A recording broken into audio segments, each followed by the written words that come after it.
Hi everyone, my name is John Green. I'm the Study Abroad Officer for the Management School, and I'm joined today by Severina Cartwright, who's the Academic Lead for Study Abroad, for our first in conversation with.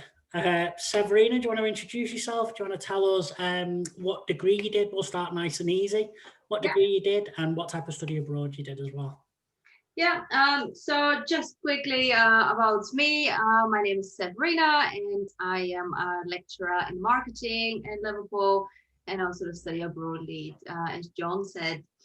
I have loved studying abroad, so I exploited as many opportunities as I could to study abroad, and therefore I was able to complete 2 study abroad years.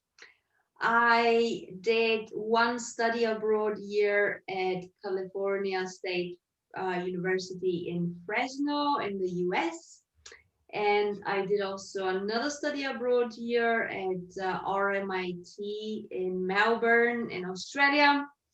And that was part of my undergrad bachelor degree, which was international business.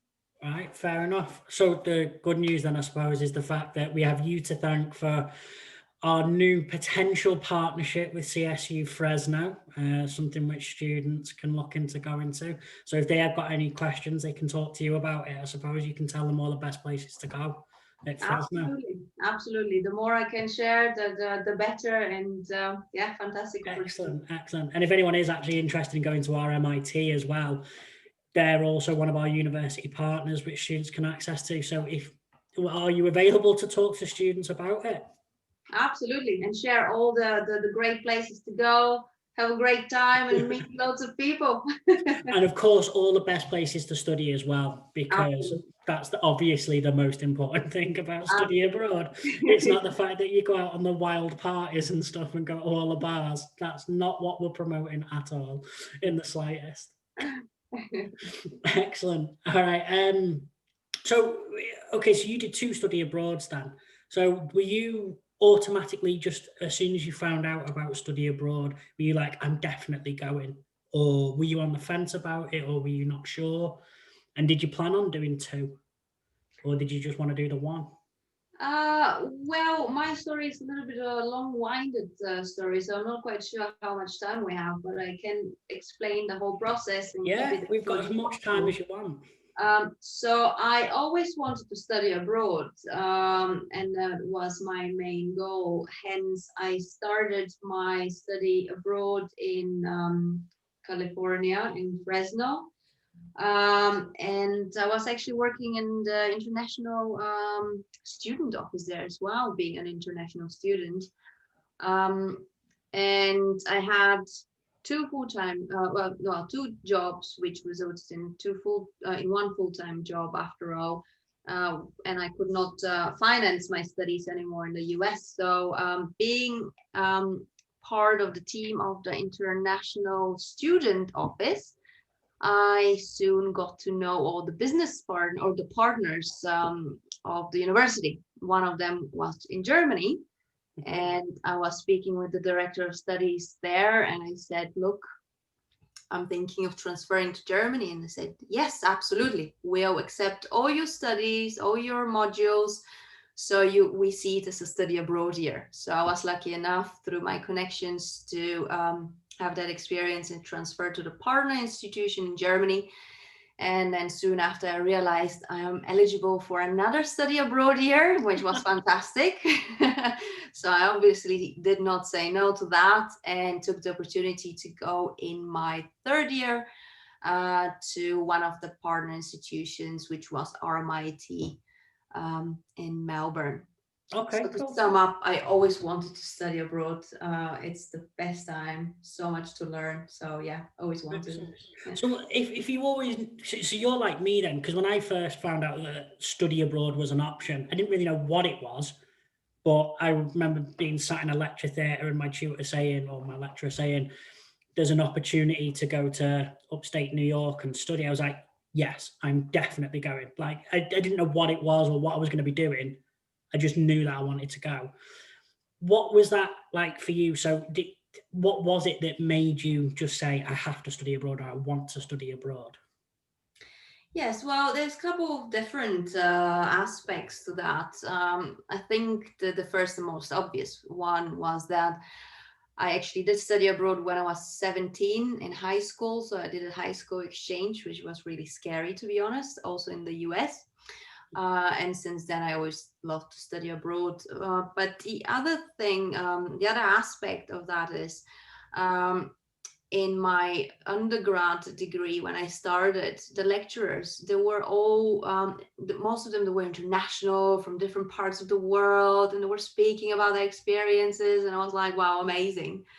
I want to experience that. I want to see the US. I want to see Canada. I want to meet different people and explore different cultures. So that always made me excited. So the more international people I met, the more I wanted to explore different cultures, different ways of learning, studying, and so on. Yeah. That's cool. I remember, like I said, I remember being sat in a lecture theatre and just being like, I heard New York come into like the conversation. I was like, saw my name up in 40-watt light bulbs down on Broadway. I was like, I'm definitely going. And what I didn't realise is that when I actually got there, it was like a very small American college town and not the hustle and bustle of New York City. So that took a little bit of adjustment to make.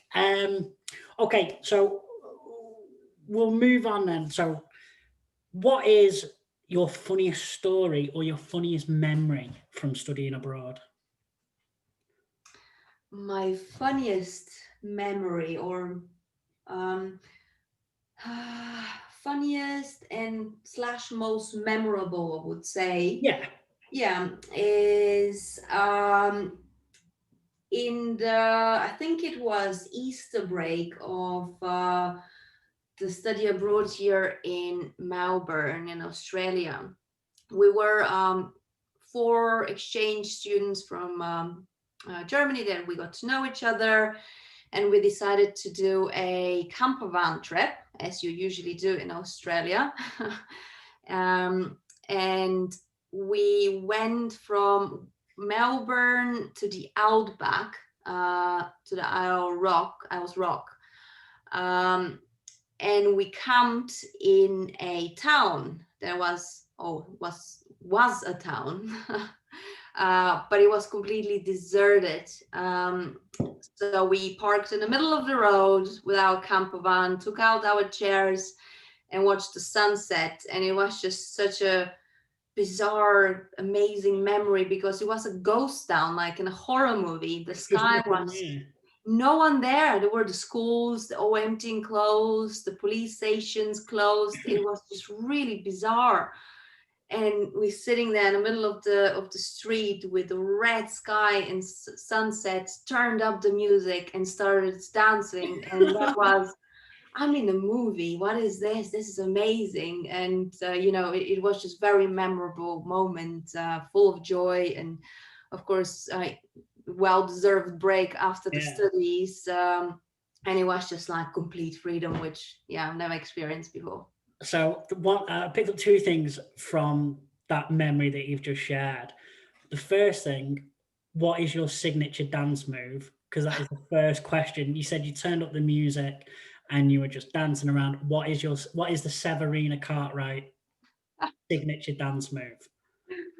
Well, obviously the today is very different compared to when I studied abroad. But when I studied abroad, I attempted to do the Melbourne Shuffle, if anybody knows it.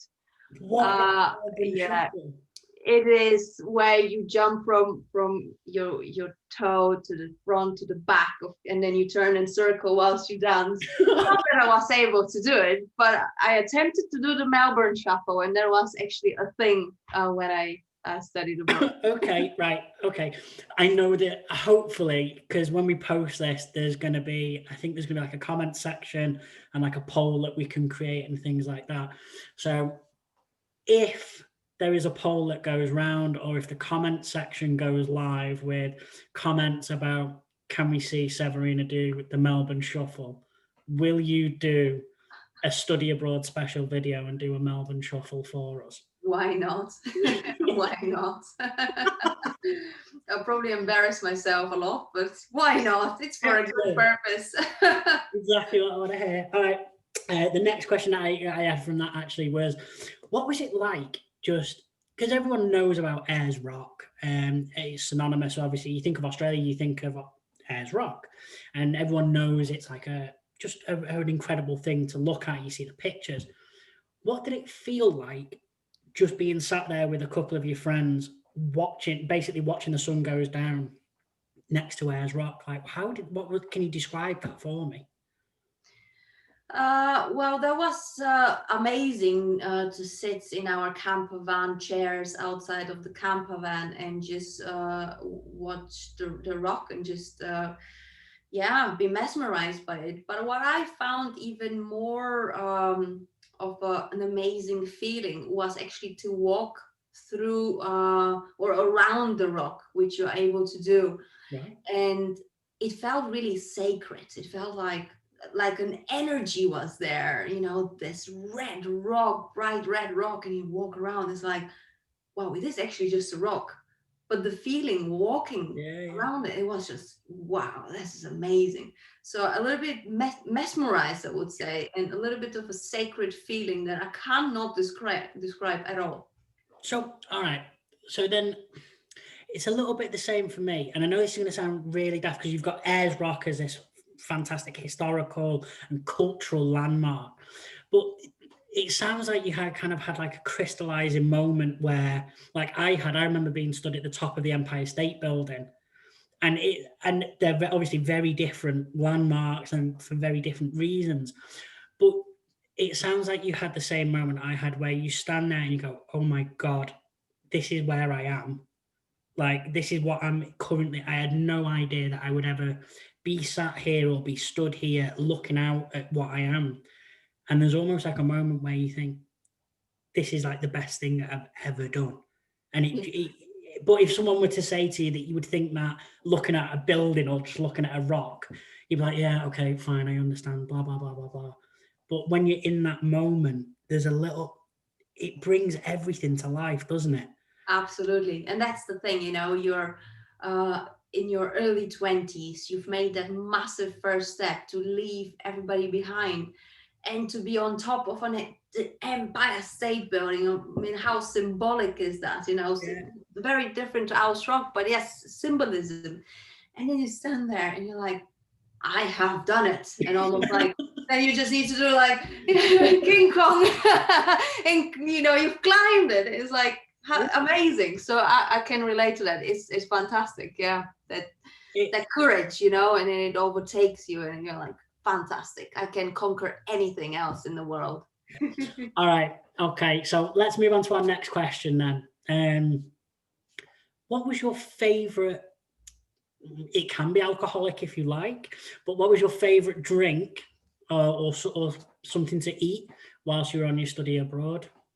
And second part to that question is that it has to be not that you couldn't get it home, but if you can get it at home, why was it better where you were? Okay, so I start with the food, and it is a very obvious answer, to be honest. It's the favorite meat, food that I had was meat, and it was kangaroo. So we're back at RMIT now. We're in Australia. RMIT, yeah. And you've gone for kangaroo. Yes, and it's for two reasons, actually. First of all, kangaroo is very healthy and it's one of the cheapest meats there. But also the Australian government is encouraging people from Australia to eat kangaroo because they have too many kangaroos and it's just not sustainable for them. Right. So it would actually help the environment to eat the meat. This is at least what I was told. So I did love that. Eating healthy, helping out the environment. All right, what about your favorite alcoholic drink or non-alcoholic drink? So I start with Australia again in terms of my favorite drink, and I have two of them actually. One alcoholic and one non-alcoholic. The non-alcoholic is a latte. The latte in Melbourne is something, or in Australia, is something that I've never tasted anywhere else. And I know we speak that Italy is like the country of coffee. Fair enough, but the lattes in Australia are just so rich in flavor and relatively small cups as well. So it was really creamy on top and really flavorsome. So I really like that.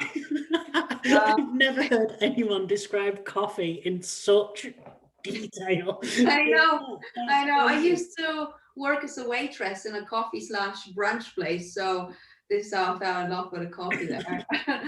um, and I also had another favorite drink, which is stereotypical, I think.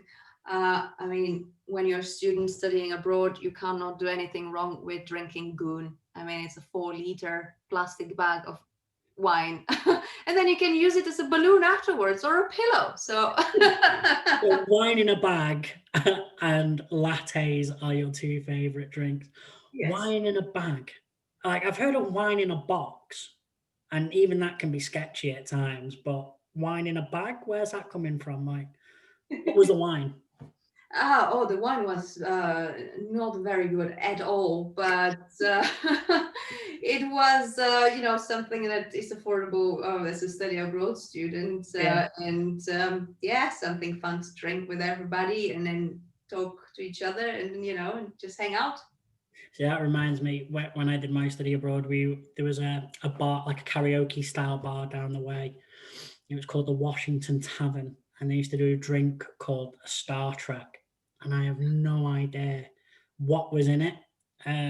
My wife, who I met on my study abroad, that was mainly her drink, and it was insane. You'd have like 3 of those, and you wouldn't know your own name. It was Yeah. fantastic. It was the best experience ever. You'd wake up the next day and you go, man, tarnation happened last night because it was fantastic. Okay, all right. All right, okay. So while we're in good vibes, let's. The first thing is talk me through. So you've shared a couple of photos with us, um, that kind of signify your study abroad. Can you see a photo of you on the screen at the moment? Yes, I can. Excellent. So tell me what's going on. I assume this is the camper van that you were telling us about before. Yes, yes, this is the camper van. Yeah, driving through the middle of nowhere, through empty streets for hours and hours, and just parking in fields and just camping. And yeah, the feeling of that was just complete freedom. Fair enough. So were you actually the driver? Were you designated driver or? No, we had 2 drivers out of 4. Yeah. Oh, okay. So you rented the van and with the drivers. Yes, well, with the other, we were 4 study abroad students, Oh, sorry. and Okay. 2 of them were driving, and the other 2 were chilling in And the. you met those people on study abroad, right? Yes, they were also part of the university where I did my bachelor's degree, and they also decided to study abroad, and this is how we met on the Right. program. Okay. So it'd be like if a couple of our students who we've had previously have gone to like, say, Curtin University out in Australia, funnily enough. We also have a lot go to University of New South Wales, University of Sydney. There's quite a few students that go each year, possibly from the same program as well. So you all kind of clubbed together, rented a camper van, and just went out Yes. driving around. Did it Um, feel strange going from potentially just knowing of someone on your course or knowing someone in your school to then living with them effectively and camping with them in a camper van in the middle of Australia? Like, how did that connection happen? Well, the connection happened since the first day, because we had the common interest in studying abroad, this common goals of exploring different ways of studying a different culture, meet a lot of different people. So it immediately clicked because we were on the same level and the same way of thinking. Uh, so therefore, it was absolutely normal for us to hang out for 2 weeks in a camper van, 14 days together. So it was great. This is how you make friends for life after all. And yeah, you share all these moments. Excellent, excellent. All right, so I am now going to try and share another photo of yours if I can find it. Let me cancel that one down. Okay, so let me see if we can get another photo of yours that you've sent to us. So what is, sorry, just very quickly, is this you with the chicken of Australia? Absolutely, yeah, the chicken of Australia. Okay, so where are you when this photo was taken, and how did you get so close to him? So this is relatively early of the study abroad experience, and they have different national parks in Australia where they breed kangaroos or they save them if they were hit on the road and still alive, and then fix them up and so on. Or if a family has rejected a kangaroo, they take it at home as well and look after it. So it's like a sanctuary slash a park for them. Where you can go and visit them, and they're very friendly. They don't run away, so you can touch them, and or like me, try to hug them, which you shouldn't be doing, but I just love them so much. So yeah, it's just a place where you can visit and Okay, over. cool. You know what though, it's so funny because the minute you get around an animal, you just want to give them a hug.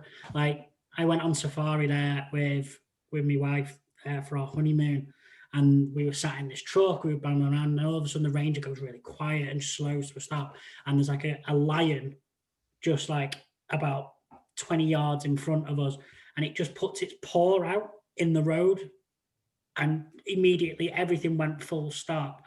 But the one thing that was on my mind was that I really wanted to get out and just get as close as I could to a lion. Obviously, it had torn me apart, but Yeah. didn't stop me from wanting to do it. All right, okay. So you are our academic champion for study abroad, right? So tell us a bit about why you wanted to be the academic study abroad champion, and what is that role? Yes, so as the academic study abroad champion, my responsibilities are to promote to students the idea of study abroad, to communicate to them what we as university offer and how students can actually, take advantage of these opportunities whilst they're studying at University of Liverpool. And just have the best experience in their life from an academic perspective and personal perspective. Why I have chosen to be the academic study abroad champion is because I had my fair share of study abroad experiences, and these literally have been the best years of my life. And rather than quietly remember them on my own, I would like to shout about them and to share with other students so that they, take these opportunities because now is the time. And if they don't do it now, might regret it later on. Yeah. So this is why. Yeah. All right, cool. All right, so in that same vein then, what would you say is the main skill or ability that you gain from study abroad, and why do you think that's been important for you? Yes, I think the main skill you gain, amongst many others, of course, but this one I think is the most valuable, is confidence.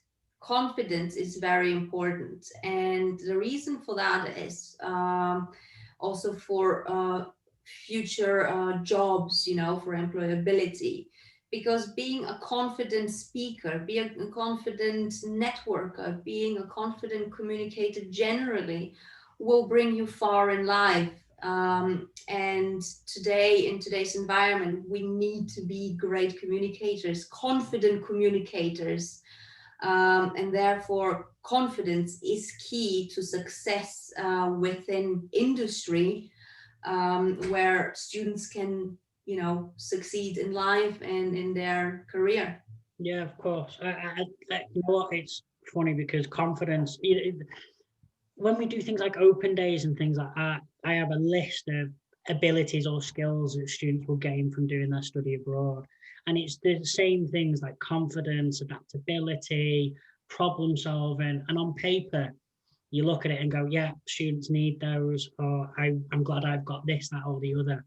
But when you think about the actual reality of it, like if you have to give a presentation, like being confident, not only just in what you're saying, but being able to actually present it is so key. It's so important. Like that confidence is one of the biggest things I got from my study abroad.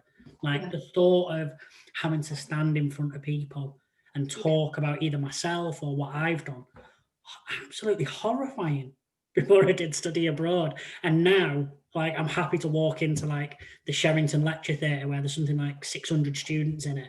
And I'm like, lads, you need to go and do study abroad. It's the best thing ever. This is what I've got. It's like a million miles an hour because you get the confidence from it. And yeah, I totally agree with you. Confidence is one of the best things that you can get from study abroad.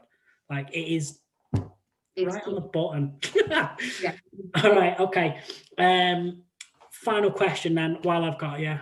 Any advice for students who are maybe on the fence about study abroad or who want to go on study abroad? What would you say is your biggest piece of advice? My biggest piece of advice is don't put the idea of studying abroad on hold, or don't not approach it because now is not the right time, or you don't feel confident enough, or you have something else to do. Go and talk to somebody within the university and explore your options. Find out more, and then you can make further decisions. Do the first step. I think this is key. And then if you still are hesitant about studying abroad because you're leaving your friends and family here and going to explore a different country, don't be, because your friends and family will always be here for you, but you will find new friends as well. You will find gain skills and knowledge, and then build friendships for lives. And you will have many stories to share with everybody back home. So it is a win-win situation. So be courageous, have the courage, have the confidence, and talk to one of us and take advantage of these opportunities, because now is the time. Exactly. Excellent. Excellent. So if you are looking for more information about any of the study abroad opportunities that we've got available, the Study Abroad Fair, that's going to be taking place on the 16th of November.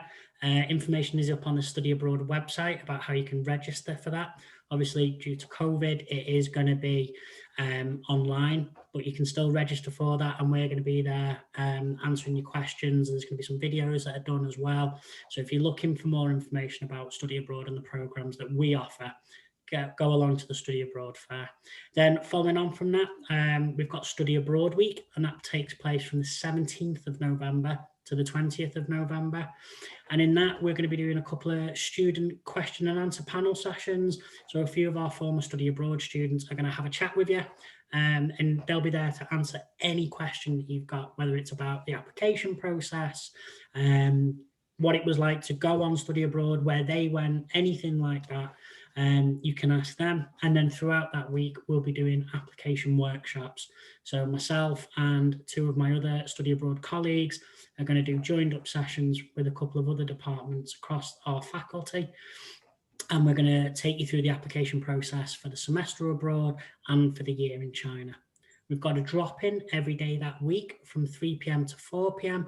And again, the information of how to access those drop-ins and all of the sessions is going to be on the Study Abroad website. All right, Severina, I want to say thank you very much for joining us in conversation with. I appreciate you giving up your time, and thank you very much for taking us through your study abroad experience. My pleasure. Any way I can help. All right, excellent. Thank you very much. Bye-bye. Bye.